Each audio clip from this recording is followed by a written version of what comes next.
Guess who's back in the hizzy? For shizzy. I'm just trying to stay busy. Ladies and gentlemen, all my non-binary friends, it is yours truly, Felix C. Arroyo, returning with another episode of the Journeyman Chronicles. I decided to switch the intro up. Let me know what you think. I've always loved this beat. Shout out to Soilo for the ill beat.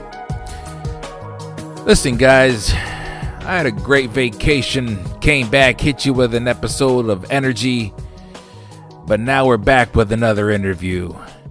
I'm talking to a good friend of mine, an old buddy of mine.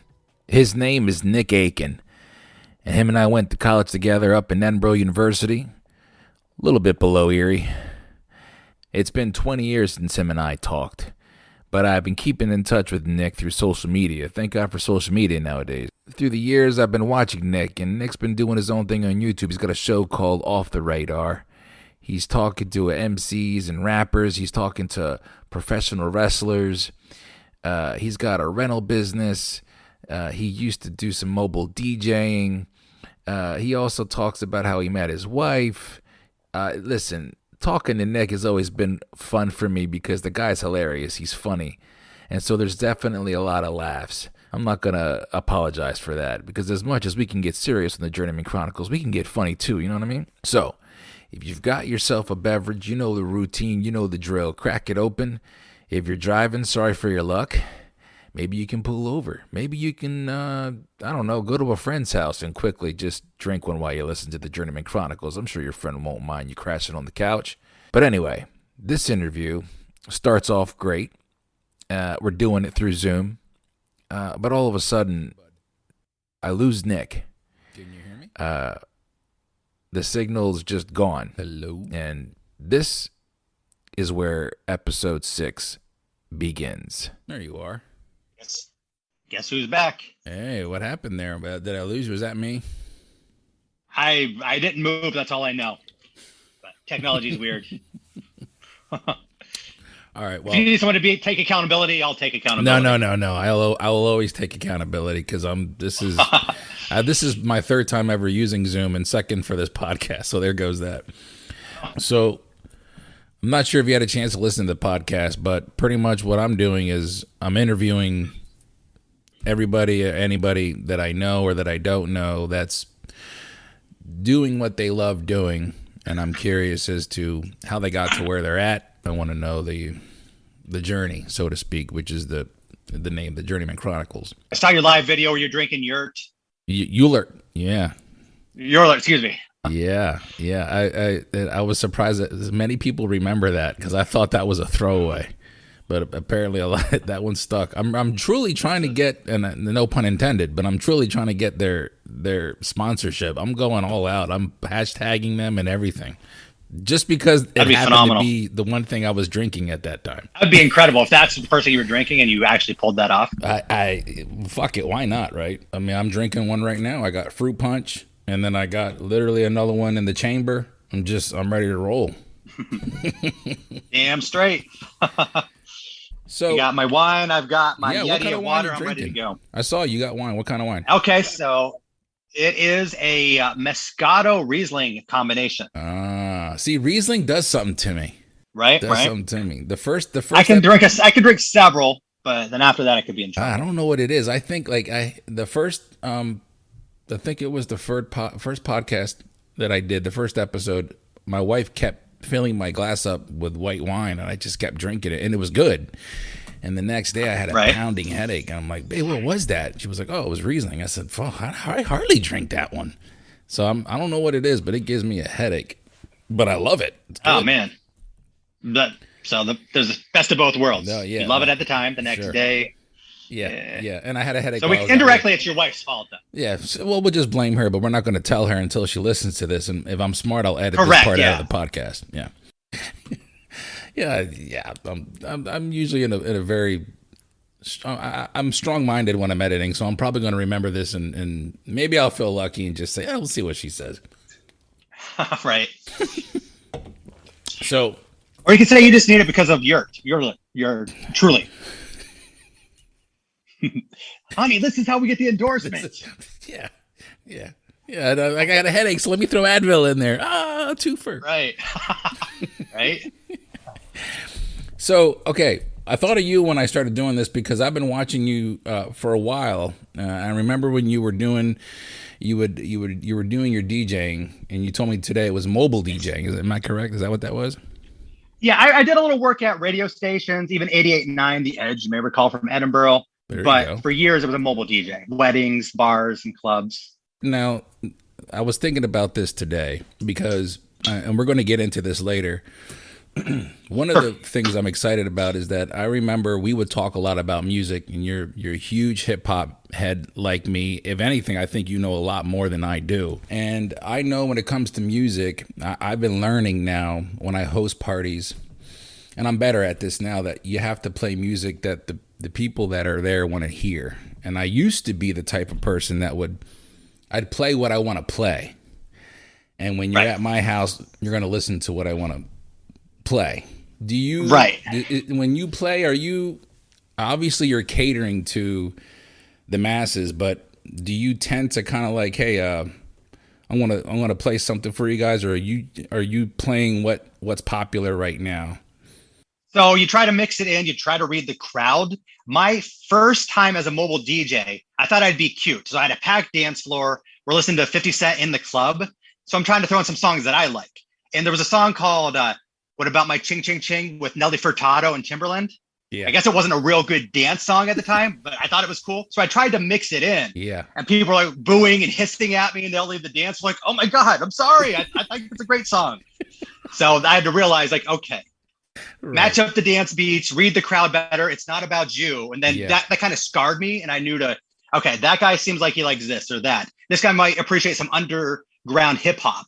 So it kind of depends. Yeah, I kind of feel like, it's like it's a humbling experience where, like, I feel like I'm a better person now because of it. Like, all right, well, I become like I listen to other types of music now because of it. I used to be really narrow-minded in my hip hop music. But I can only imagine being a DJ. It's like, I'm sure there's times where you're playing music that maybe you're not crazy about, but you're playing what the crowd wants. How long did you do that for? So probably from 2003 to 2010 regularly. And then after that, I got asked, some friends and family members wanted me to do weddings or stag and drags, things like that. And then my brother-in-law has a soccer club. That was probably 4 or 5 years ago. And he did little recognitions for the soccer kids. So I'd play some music and I'd do announcing and things like that. But that's probably the last thing I think that I've done. How did you get started? Was that like something you've always kind of wanted to do, or? So I always wanted to. You knew how my knowledge kind of was, and I was obsessed with the artists and all that. So around 2003, 2004, I was already gone from Edinburgh. I had several random jobs. So I was working at Chi Chi's doing some cooking. I was helping a buddy with a paper route, and I was also doing telemarketing. So we're at the call center and we have some downtime. So I'm talking with the guys about music, this and that. And then somehow Drew Hill comes up. So I'm talking about him. They're like, man, I hope Woody, Cisco, Jazz, and Nokia, they get back together. I really miss them. And the guys were like, dude, why do you know that? You act like you know them. Like, I thought it was second nature.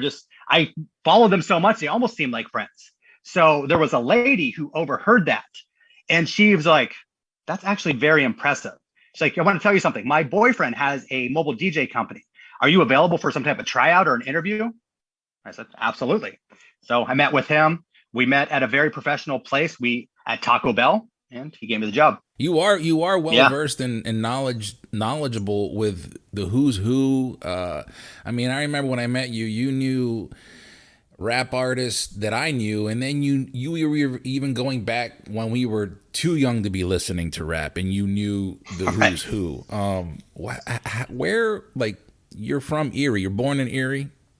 Where? I was born in Erie. When I was younger, I went to several different schools, probably 7 or 8 schools. I moved around. Then 4th grade, I settled down in kind of a rural area, Corey, Pennsylvania. Okay. Where does hip hop music come into your life? My family always was into music. A lot of it was rock, maybe some Motown, things like that, even Beatles, things like that. So the first time I fell in love with hip hop, though, I'll tell you the first 3 cassette tapes that I got. Cool. I got MC Hammer, Please Hammer, Don't Hurt 'Em. Of course, You Can't Touch Us is on there. Yeah. Crisscross, Totally Crossed Out. Sure. And you guessed it, Right Said Fred, I'm Too Sexy. Then after that, the rest is history. I guessed it. Okay.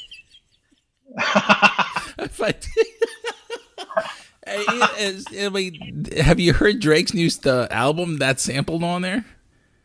I'm too. Yeah, sexy. Isn't that crazy? It is, and it's like I hated it, and now I'm hearing it, and I'm like, this is actually not that bad. It's just fucking insane. Okay, so Crisscross. Okay, so this goes back to what I was just saying, is that I'm sure you know the names of both members of Crisscross. Absolutely. I didn't. You see what I'm saying? Like, I knew Crisscross. I knew Jermaine Dupri.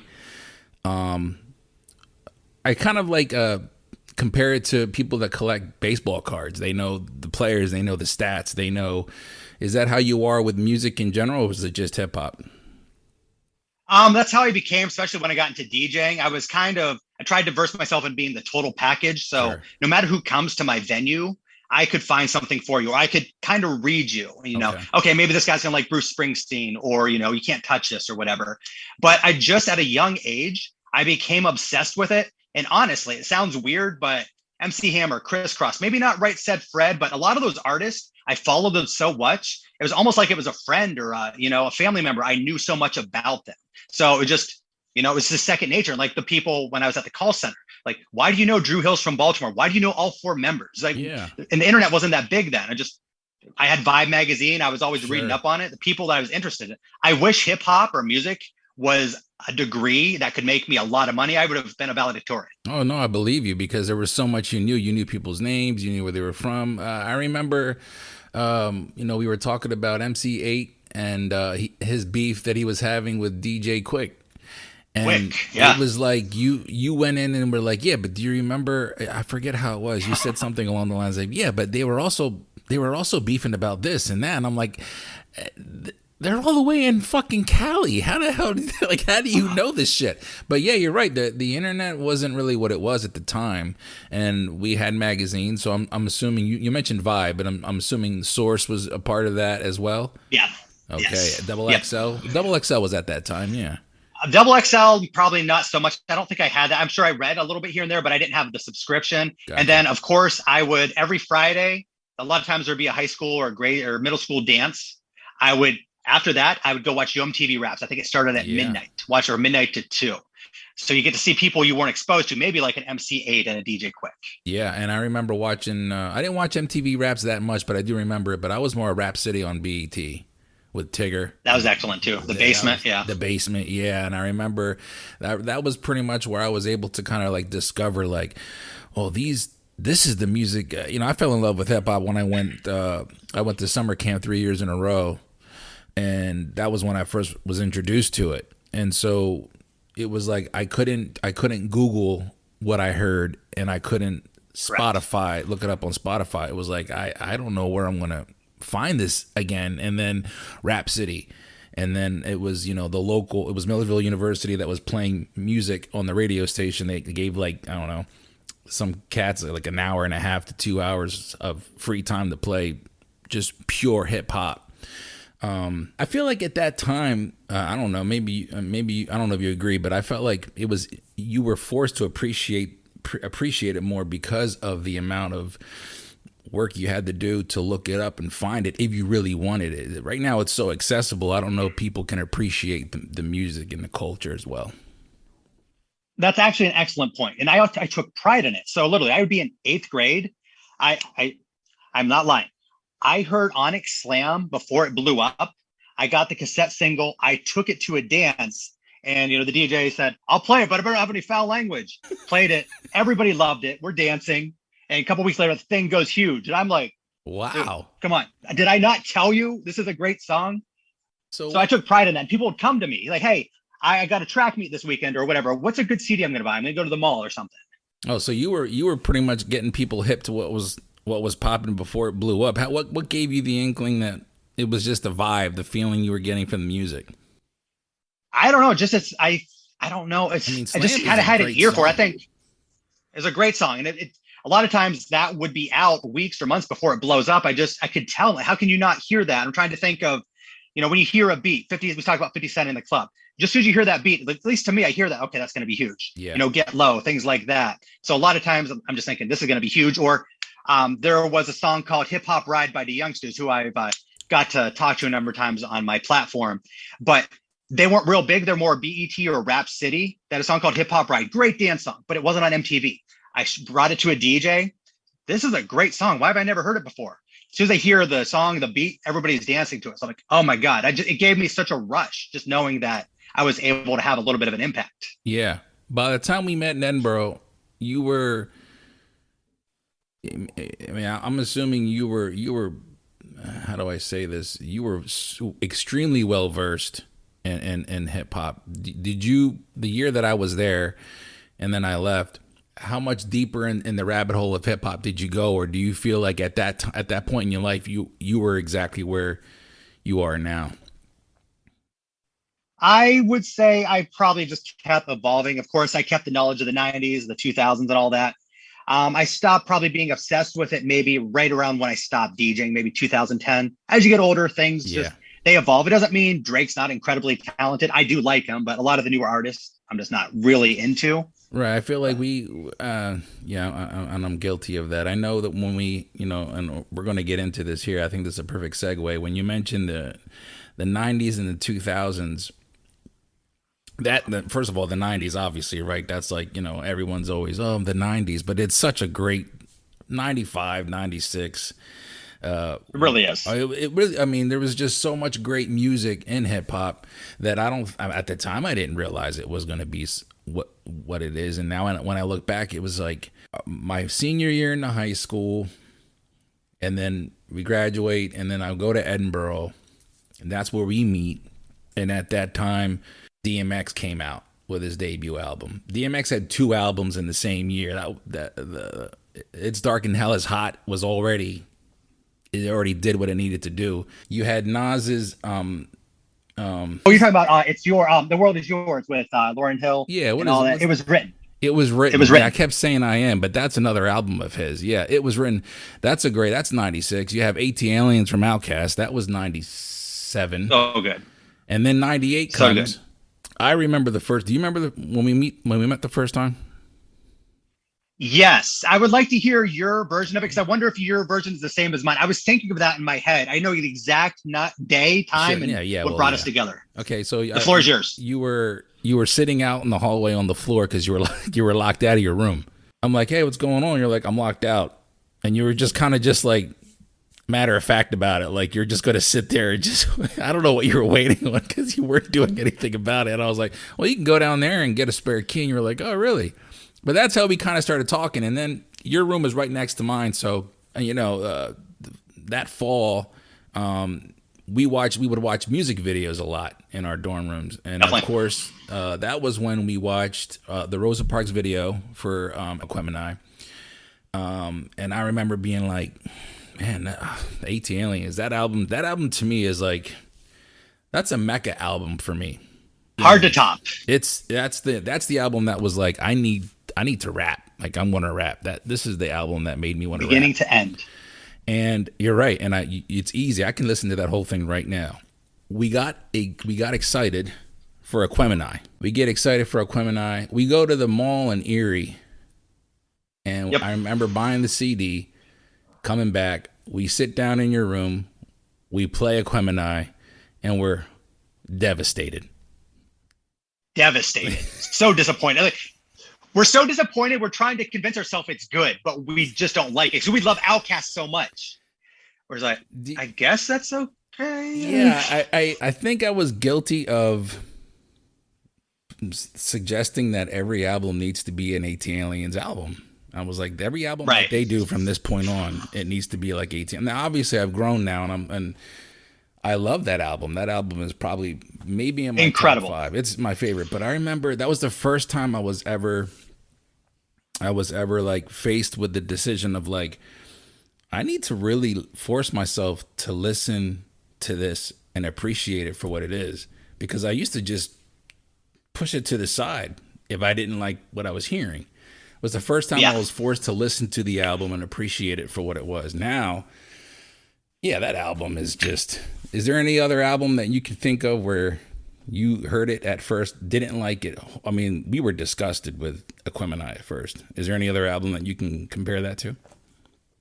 Actually, I have a good example. So I remember Mobb Deep, you probably remember, is one of my favorite groups too. The infamous, this was before I met you, sort of been 94, 95. Yep. $15 cost for a CD. That's a lot of money for an 8th grader or whatever age I was at the time. Yeah. So I bought it because I thought they were cool. I loved their presence and just their swag.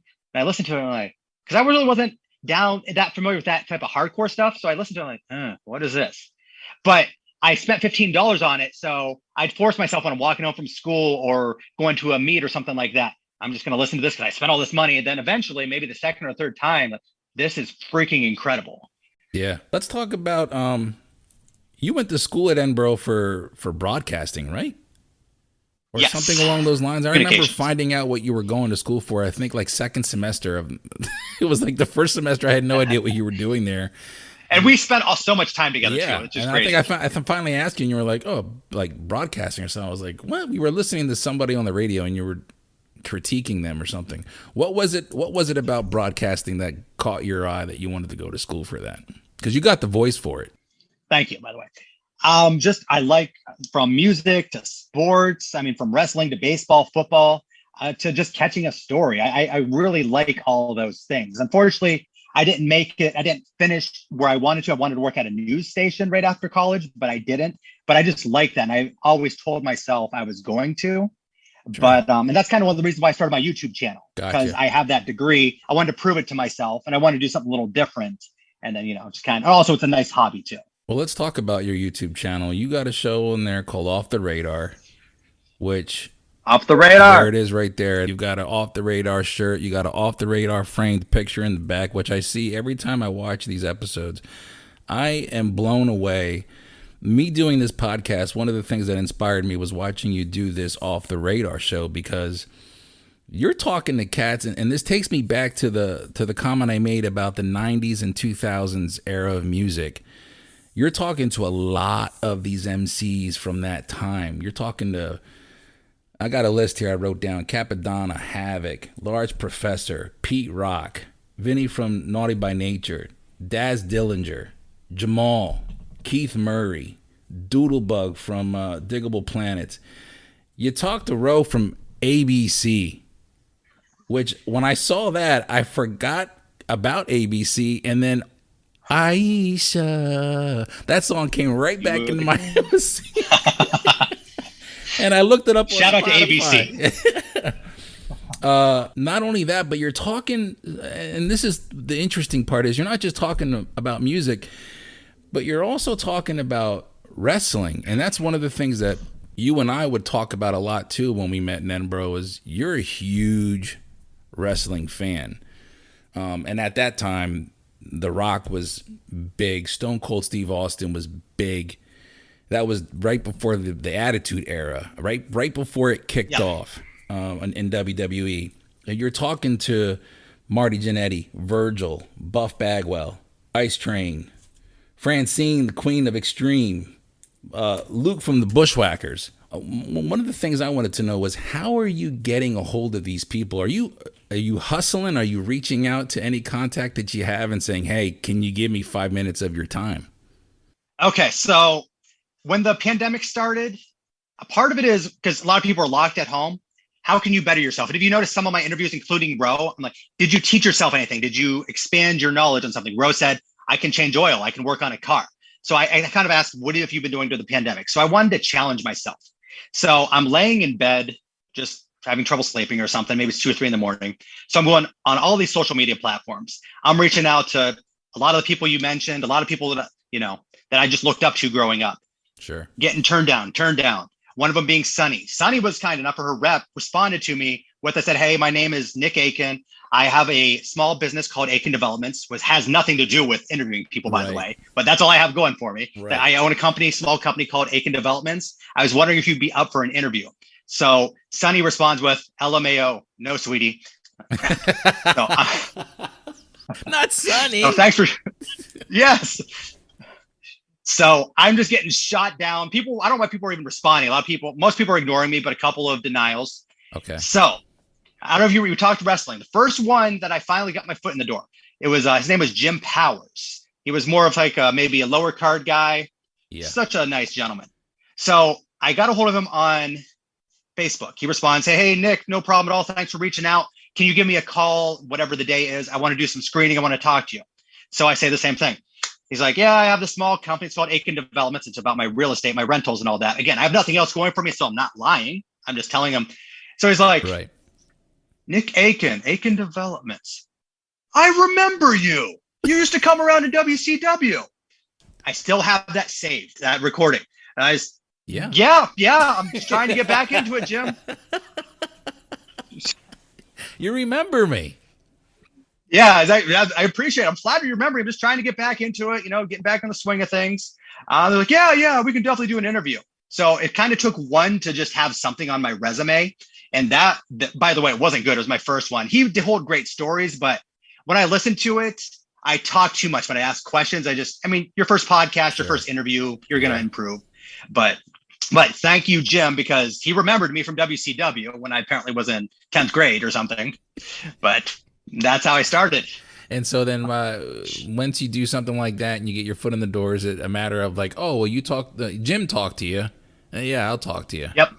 So that's so cool. Yeah, exactly. You have a knack to remembering all the wrestlers too. Are you remembering statistics? Are you that savvy with your championships and heels and when in certain matches? Are you remembering things like that? Because that blows me away when people do that. Yeah, 90s, 2000s, probably again 2010. I still follow it a little bit, but I could tell you the exact win-loss record. Yeah, that's crazy, sure, but I could tell you their heel run or what faction or who they're affiliated with and things like that. Yeah, I'm pretty good. Yeah, for sure. Are you still following? Just another one of those things that I was obsessed with. Are you still following wrestling now, or is it like music? You're kind of. I do a little. Yeah. I have a couple buddies at work that we like the 90s and 2000s. He's a couple years younger than me. It's almost as if you're just kind of signing in. It's like, you watched Raw last night? Yeah, it was terrible. Yeah. And you don't like it. Do you ever find yourself kind of like, yeah, I'm a huge fan. I owe it to myself to keep paying attention, or are you happy with just knowing what you know about the greatest time of it? I like, it's kind of like you got to know when to leave type of thing, I guess, whether it be work or whatever your hobby is. I follow it to kind of keep up. I stopped DVRing it, which was a big step probably a couple months ago. I told my coworkers, I always hate it. I'm just going to stop DVRing it. But I talked about it for a year and a half because it was so hard. I don't know why. So you were DVRing it up to a year ago? About a year. Well, I probably stopped about 2 or 3 months ago, but I talked about it for a year and a half. Wow. I don't know why it was such a hard step. It's like, I'm just going to stop DVRing. I don't like it. I'm leaving time with my family to watch something that I hate. My wife will sit there and I'm complaining. I'm fast forwarding through almost every segment. It's like, why are you even watching this? Can we watch The Voice or something? Sure. You're like, you know what? I think I need that. I think I need The Voice right now. Yeah. I think the last time it's gotten to the point now where I don't recognize anybody, and that the people that I do recognize are like some random special guest coming in to spark up the evening. It's like, I don't know who anybody is, and everybody that I liked is retired or moved on. I'll let you know when I get to that stage where I start making fun of people. Like, you watch that crap? Oh, no, you're not there yet. Once I get there. No. What if and when? Well, I'm getting close. Like I said, I stopped DVRing it. But I'm disgusted usually when I watch it, but I'll let you know when I actually make that comment to somebody. Talk to me about your rental properties, because along with your mobile DJing, you mentioned it a couple times, Eakin Developments. Was that what your rental properties was revolving around? Yes. How'd you get into that there? So just kind of, working regular jobs. I mean, everybody has a job that you're going to kind of complain about. And I remember meeting a gentleman years ago, probably one of my first jobs, good jobs outside of college. He was a friend of the family. He had this awesome building, lots of great apartments. Then you come home for work, you have the boss, you have quotas and things like that. I mean, we all have stress. I was like, I've got to do that someday. This guy, he says, I get up anytime I want. I just live off my rentals and this and that. Obviously, there's more that goes into it, but that was the first time it kind of sparked my interest. And then after I had my first single family home, I think I bought 2008. I always had the idea, eventually I'll probably get a bigger house if I get married. This will be my first rental. It's a great rental property. And then just kind of kept building and building on top of that. And right now, how many rentals do you have right now? I've got 10 right as we speak. Oh wow, that's great. Are they where are they Okay. all throughout Erie or where are they? Yeah, they're all through Erie. They're all in pretty decent neighborhoods for the most part too. Most are single family homes. I do have a couple of. I have one duplex. I'm working on a deal with another one as well.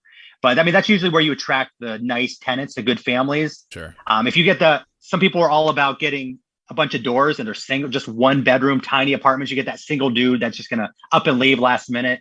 Yeah. But if it's a nice apartment or house, you got that family with the kids. It's hard for them to just leave and just, they actually care about their future if they get evicted Gotcha. or if you put something on their credit.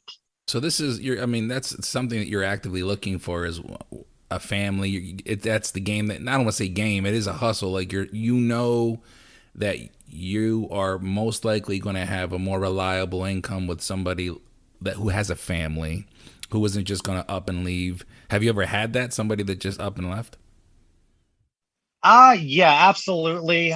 There's been a couple of times I can actually, oh Lord, I can tell you a crazy story about one of my tenants that this was probably almost 2 years ago. So I'm real big on the eviction or not the screening process. Usually I do it on Messenger so I Sure. can see who you are. I just want to see how you present yourself. Yeah. I don't care about your beliefs or anything like that. So I have this younger couple. They come see this property that I just fixed up. I'm excited to show people. This was December too. It was right around Christmas. Probably the worst time to rent a property because it's winter, it's holidays, at least around here. Right. But I found a nice couple, at least I thought. I show them the place. They're walking around, present themselves real well. They're dressed up. The lady has, she's handicapped. She can barely walk. She's got a heavy limp. She can barely move her right arm. I mean, no issue, obviously. But they're talking to me like, Nick, we just want an opportunity to get out of this bad neighborhood. And with my disability, I can barely get into most properties. This really, really would work. So, of course, I do the background check. They passed it. But I'm thinking to myself, I'm bragging to my wife, hey, honey, we got these incredible tenants. And I'm also thinking, wow, I did a good deed. She's handicapped and I'm actually helping her out. Wow, this feels so good. Mm-hmm. So I wish it would have stayed like that.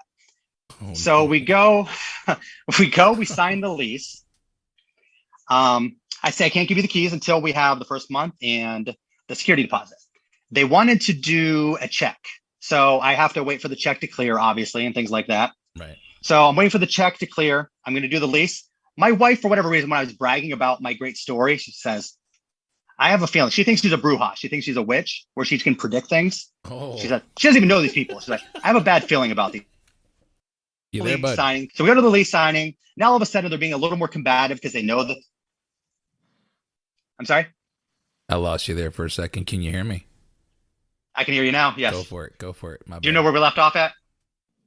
You lost me right when you brought up that your wife thinks she's a bruja. Okay. So my wife's a bruja. She has no reason to know these are bad tenants. Right. She just knows the story of me bragging. I'm just gloating like, oh, heck yeah, look at these tenants. They're going to be long-term. I did a good deed. I'm helping this family out and all that. So we signed the lease. I bring her with me. I want you to talk to them with me, see what you think. As soon as I sign the lease, they start being combative. I mean, not the end of the world or whatever. She doesn't like how they presented themselves. Again, I have that check that I had to deposit. I didn't give them the key check. We're going to sign the lease. I'm going to give you your keys in a couple of days once this clears. The check clears. After that, also, I send a handyman over. He has to fix a couple small things. He leaves. So, hey, Nick, didn't you say the wife has a disability or can't walk or something? Like, yeah. It's like, well, she wasn't handicapped today. Oh, wow. So help me understand what you're saying. Pretend I'm a fifth grader. What are you trying to say? So I'm fixing something in the kitchen. She ran after her husband like she was a track star up the stairs. She grabbed this glass bottle, threw it off the wall, explodes everywhere.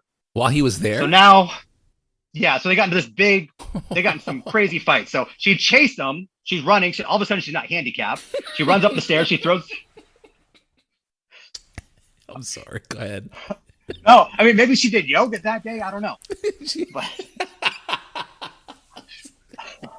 She's running. I mean, of all things, it's not like she's limping. She could. I had to literally. The husband would grab her side, and I grabbed her side to get her up the couple stairs to get in the house. So amazing how things changed.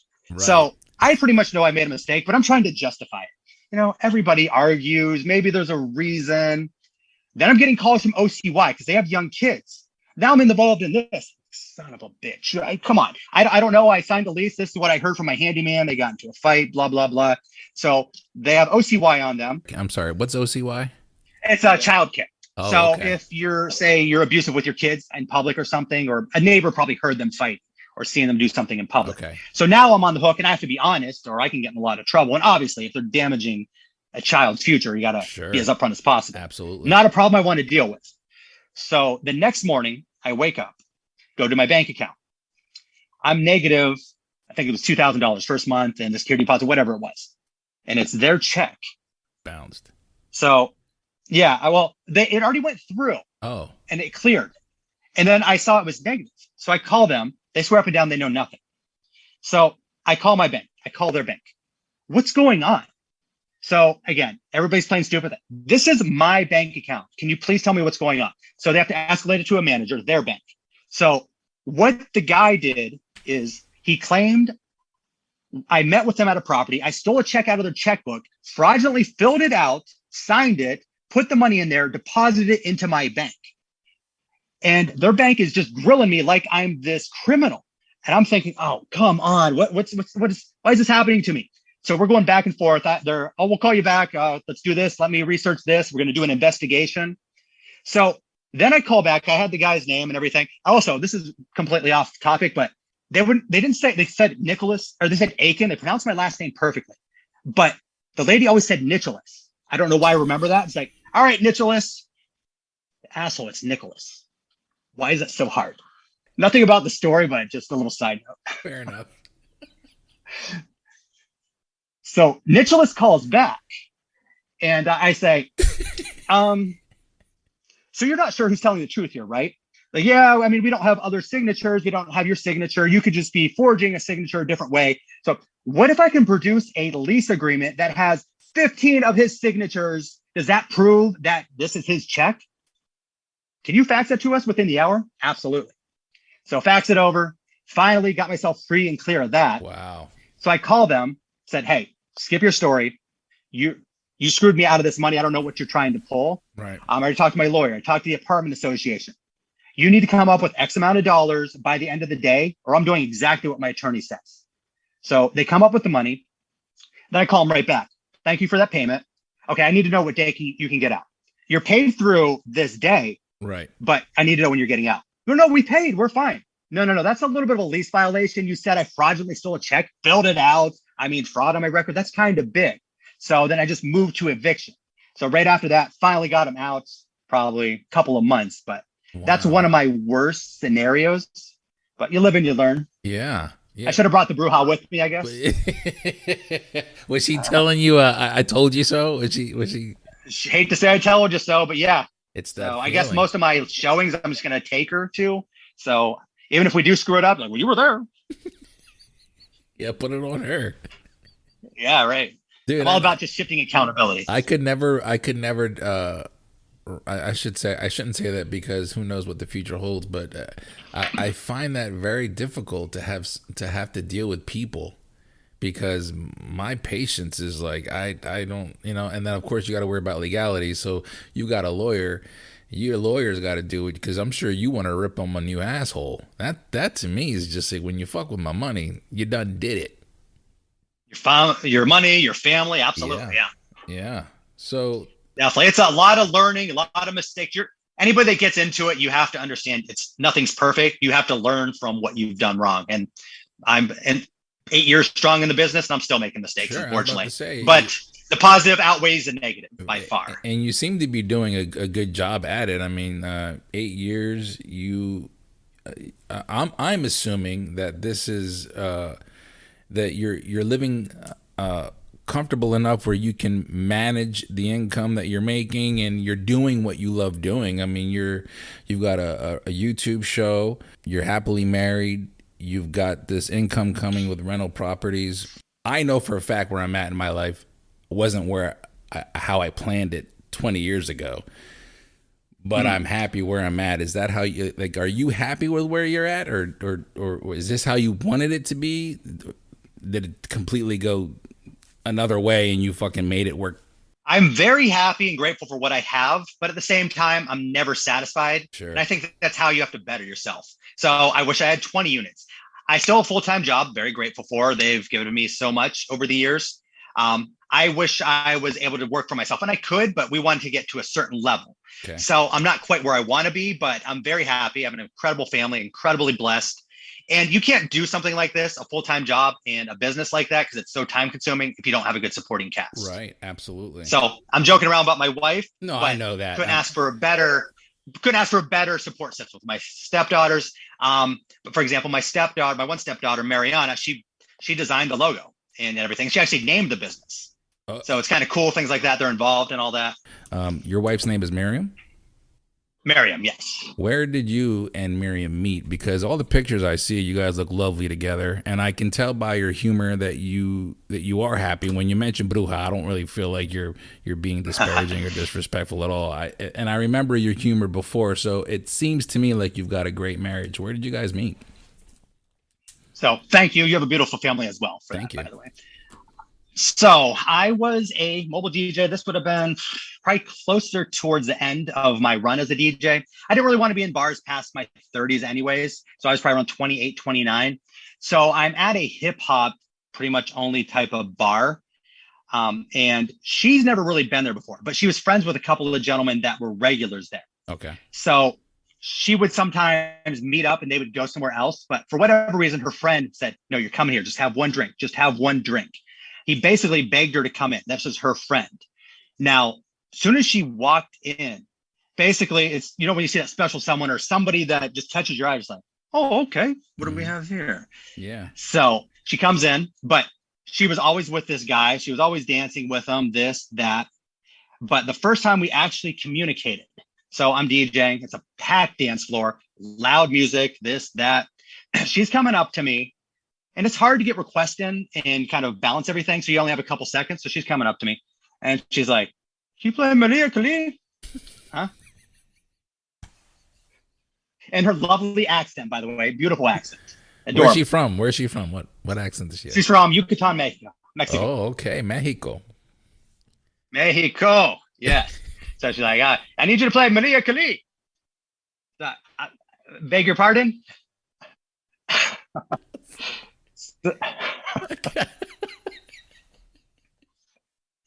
Just the impersonation is great. I love it. So she's doing this 3 times. So I do an old DJ trick. A lot of times, and it works 3 out of 4 times.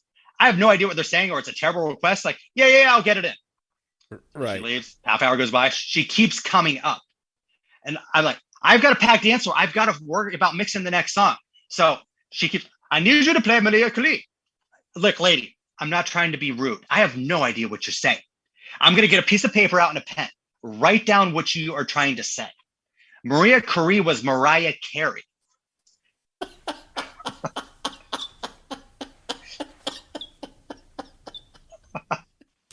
Mariah Carey. The whole time you had Mariah Carey on. You had it there. You could have played it a while ago. I could have played it, but she wanted to hear Mariah Carey and Lionel Richie, "Endless Love." So I'm looking at this like, listen, I can't go, "You can find me in the club" I can't mix. That doesn't mix with this crowd. I'm sorry. So I have to explain it to her. So she was kind of mad because she thought I was being rude. She'll tell you that to this day. I was rude to her. I was like, look, I'll do my best. Maybe if no one's here later, I'll play it for you. Right. So we kind of went back and forth, a little bit of banter. And then eventually we got to the point where she would just somehow, this was probably the second or third time I saw her, she segued into, I don't know how it came up. If you remember, I have no game. I'm terrible with macking on girls and all that. So she got to the point, she had to kind of start it. She's like, I need to make sure she's like, why don't you ever call me? So I said, one, I don't have your number. 2, I'm not going to disrespect your husband. Who do you think my husband is? That guy you're always here with, the guy you were just dancing with? Like, oh, that's my friend. What are you talking about? That's not my husband. Yeah. Like, okay. So we sit there, awkward silence. A normal guy would say, "Give me your number." So she walks away. Then she comes back a little bit later. She said, "When I get to my car," she didn't have her phone with her, "I better have a text message from you." Okay, can I have your number? And she said, "Absolutely not." And then takes off. What did I do wrong this time? What did I do? Doesn't she want me to ask for her number? Yeah. So as she leaves, she takes my phone, puts her number in it. and I text her, literally I just say hi. And then she had that, and the rest was history. At least that started everything. It was a process. For sure. Yeah. That was our segue. How it started. Yeah. Yeah. She seems very assertive. That's how Latino women are. My wife is the same way. Yeah. Absolutely. Does she like Maria Carey? She does. And the duet she sang with Lionel Richard is right. That would have been a tongue twister again, there's a lot of music, people are dancing and all that. How did you handle requests when people, is that I know the DJs, the number one rule is you never ask for a request from the DJ while he's playing, but did you handle it well, or did you compensate, work with them? I tried to find a way to mix it in, or I would try to articulate to them, all right, so we have these women on the dance floor right now, and they want to hear 50 Cent in the club. They want to hear Get Low, the big hits, maybe Usher, things like that. Yeah. I can't go out of that realm. Once they leave or they go off the dance floor, I'm going to try to mix it in. So I would try to, but if it was some bull crap, I would have to just, dude, I can't play number 12 on the second 112 album. I could play Dance With Me maybe, right, but I can't play number 12 that no one knows. Right, Peaches and Cream. I love 112, but that one, yeah. Right, that would work just fine, yeah. You're married and you have 2 stepdaughters in their 20s? Yep. How's stepfatherhood? Are you trying to be assertive as a father, but not really because you're trying to be respectful that, you're the stepfather? Do they give you a hard time? Is it the cliche stepfather relationship, or did you have a great relationship upon meeting them?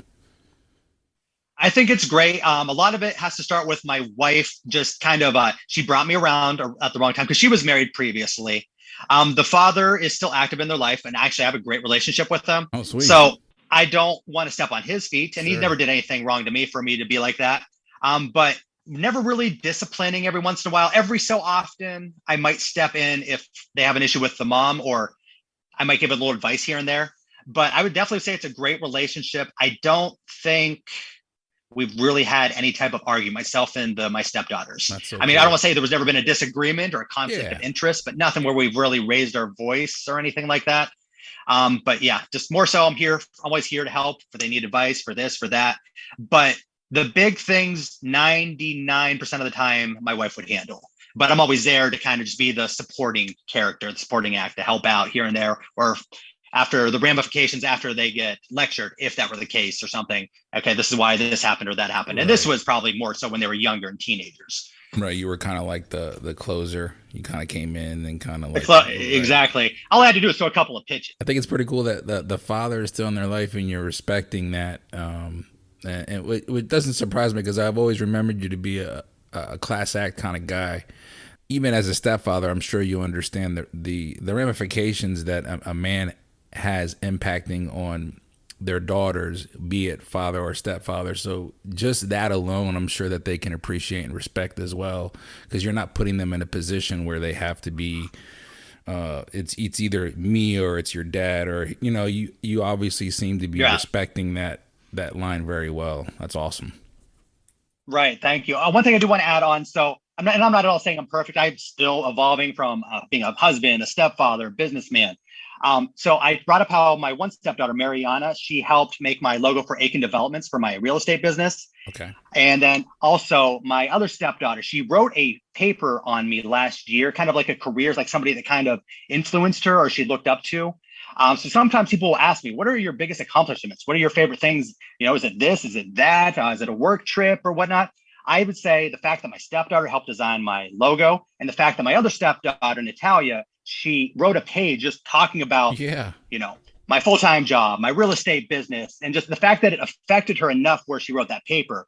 There's no price tag you can put on that. Oh, no. And I think that's so cool because it's like, I know what it feels like and I can understand that, but I think it's even more important because you have a relationship with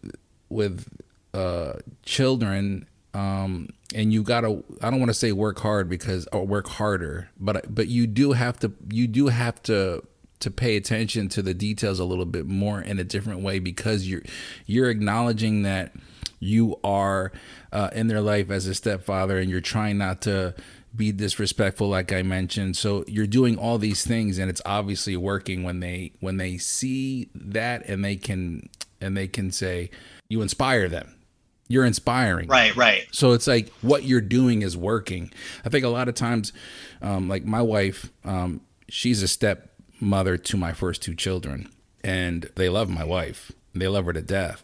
And I feel like when we first got together and she was trying to find her footing and trying to find her place with my kids, it was almost like, maybe she was not trying to try too hard, but she didn't want to be too easy, because my wife's she's very strict, and she has certain things that she likes a certain way. So it's almost like this game that you have to play. And that's why I say it's almost a little harder, I would think, for step parents in a way, because you have all this love to give, but you also respect the fact that there's somebody else in the picture still. And I think that's admirable. So my hat, if I'm wearing one, I'm tipping it off to you, sir. Thank you. Very much appreciated. Now, correct me if I'm wrong. I'm trying to think back to Edinburgh when we would talk. Sure. You grew up with, was it just your mom and your sister? My parents, so I brought up earlier how we moved around a lot when we were younger. Yeah. Unfortunately, my birth dad and my mom did separate. They never got married, but they were together for years. Okay. They did break up and had to move on. And then, so probably 5th grade, 6th grade, my stepfather started dating my mom, and then several years later got married and all that. But yeah, I had my stepfather, my 2 sisters, and my mom. Okay, so you had a stepdad. Okay, because I remember, Yes. I remember your mom and your sister coming to visit you.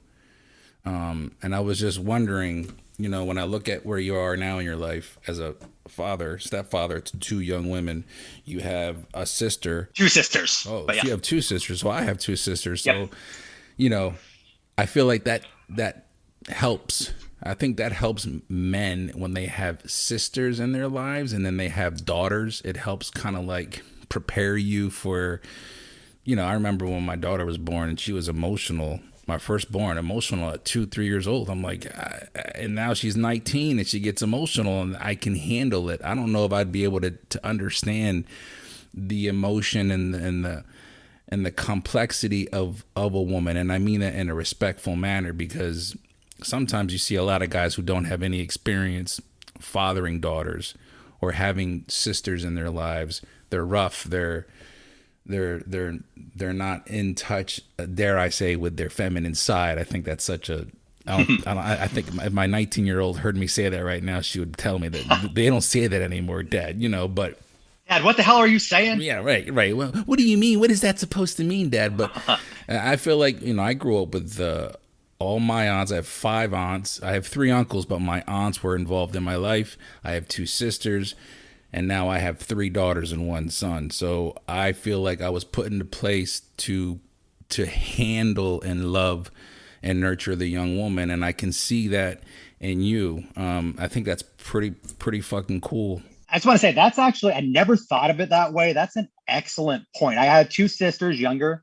I've seen a lot, and I probably made a lot of mistakes. If we had my sisters on this interview, I have a great relationship with them. They were like, oh, he did this to me when I was younger, or that to me, or he was a jerk, or whatever. So yeah, I think that's actually an excellent point. I probably learned some things. And as I've gotten older, and when you're a stepdad, probably the biggest rule I could tell myself, sometimes less is more. Yeah. And sometimes you don't. If my wife did enough disciplining or has an issue, why do I need to add on to that? Do I just want to hear myself talk? Yep. Miriam said everything. She did it perfectly fine. I don't need to add on to it. No, Maybe the next day after they sleep on it, I can help out the next day or something. Yeah, you're absolutely right. And I am like completely happy talking to you again. It's been 20 fucking years. Too long. Yeah, it is. It's too long. I think the last time I saw you was at one of the bars in Edinburgh in like 2000. Sick Top rap party.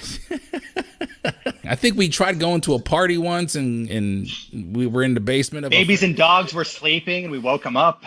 That's a quote, if you remember. We were trying to get out of we were trying to find a car in the neighborhood, and dogs started barking and waking up babies. Yeah, I forgot about that. Babies and dogs are sleeping, guys. My bad.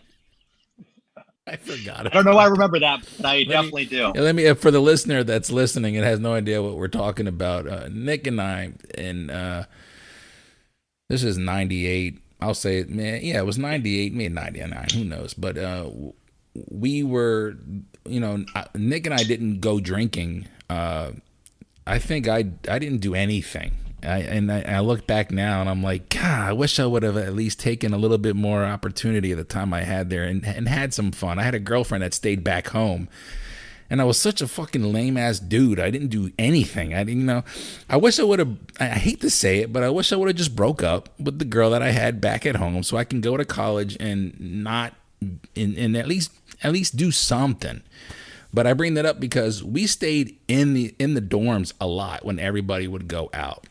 And there was one night where I forget, we got invited to some party. Do you remember what it was, or this be early on, the babies and dogs one, or is it a second one? Or? What was the second? It was my roommates. It was my roommate, that Mike or whatever. Okay, yeah. So we were going to a frat party.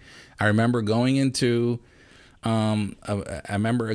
house. It wasn't really that packed of a party. We went into the basement. It was not. I remember just being like, this is so boring. And we left. 17 dudes and 3 girls. This is sweet. So bad. It was so bad. I'd find more women at the UC, the University Center. Why am I here? We left and we're walking down. It's like dark in the neighborhood. We're walking down the street and all of a sudden like dogs start barking and somebody yelled out, yeah, shh, there's babies sleeping. We were like, oh shit. I think we were laughing really loud though too, because it was just so funny. We probably are. We were waking babies and dogs up. Don't mistake that. It was both babies and shh, babies and dogs are sleeping. That's why it was even funnier. Like, your dog go back to sleep. Do we have to give him like some medicine or? Yeah. What was the second time? I don't even remember. I remember, was that at the girls' soccer house? Were you with me? I think so. So I remember the pre-party shenanigans better. So I remember myself, a gentleman, I think his name was Mensa, that we only hung out with once or twice. Side note, Mensa moved to Lancaster, by the way. Are you kidding me? I'm not. Like, how crazy is that? Wow. Small world. Yeah, go ahead. I didn't mean to interrupt you, but yeah. Yeah, definitely. Oh, you're fine. No. That's awesome. That's actually really cool. Yeah, there was him. Like I said, we only hung out with maybe once or twice. I think you met him, and maybe RJ or somebody else. Another friend was with us. But I remember you were driving. You have your, I'm 18, 19. You got this swag. I'm real cool. And you're like, hey, yo, guys, you see that stop sign right there? That's not for flex. So you don't even entertain the fact of slowing down. I did it. You blow right through it. And there's a cop right beside us. And he said, yeah, you really blew that stop sign. I can't even give you a warning with that. I didn't. Did you even consider stopping? I mean, what if there was somebody walking? Well, he didn't say babies and dogs are sleeping, but. Yeah, I said, hey guys, you see the stop signs that have the white border? That means that I don't stop at those, and they all have white border. Oh, is that? Yeah. I remember driving around. I had a 19. What was it? I had an 80. So the Tempo? It was a Ford Tempo. Yeah, Ford Tempo. Don't know. I remember that, but I got it. Yeah, I mention it to my daughter every now and then too. I'm like, listen, I had a 89, 87, whatever it was. I had a Ford Tempo. It was a piece of shit. I drove it to Edinburgh. 5 hours from Lancaster. I tried driving it back. I did it once or twice, and then it broke down and left me, Sean, and TJ stranded on the highway near State College. Yeah, blew a hole in the piston and everything. Oh man, listen. Thank you so much for doing this, man. It was great talking and laughing again. Pleasure. We gotta. Hopefully, we can get together. That'd be pretty cool if I can get up anytime. There. Yeah, because I'm considering everything. Hopefully we can get through it, and it's been too long, 20 years, but I feel like nothing has changed. I feel like we can still shoot the shit the same way. I love it. Absolutely. Nothing has changed. Also, I mean, thank God, I guess, for social media. I honestly remember when you found me on MySpace years ago. So I have always considered you a good friend, and we've kept in constant communication since then. Yeah. So that's been great. So even though we haven't physically talked, I guess, it's still been nice that we've been kept up track. We know how each other is doing and things like that. But yeah, absolute pleasure talking to you. And I appreciate you having me on your platform. Hey, no, absolutely. Wow, you took it back to MySpace. Is that one? I forgot about. I thought I found you on Facebook, but yeah, you're right. Yeah. Nope. You found me on MySpace. And you know how you could make your MySpace page name whatever you want? It's like, hey, what's up? It's me, Flex. Remember Flex from college? As if your name didn't say Flex. And I know all these other Flexes.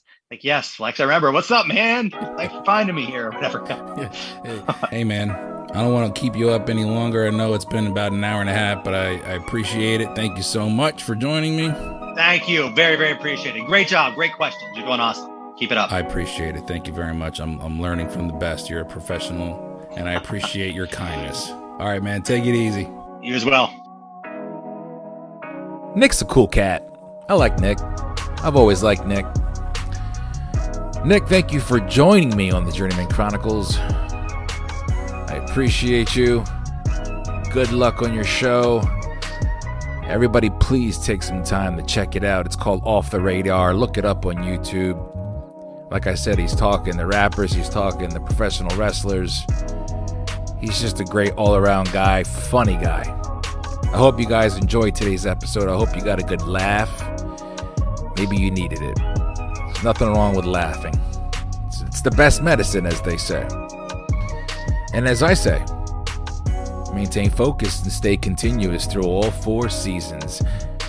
My name is the Journeyman, Felix C. Arroyo, and these are the Journeyman Chronicles. Y'all be safe.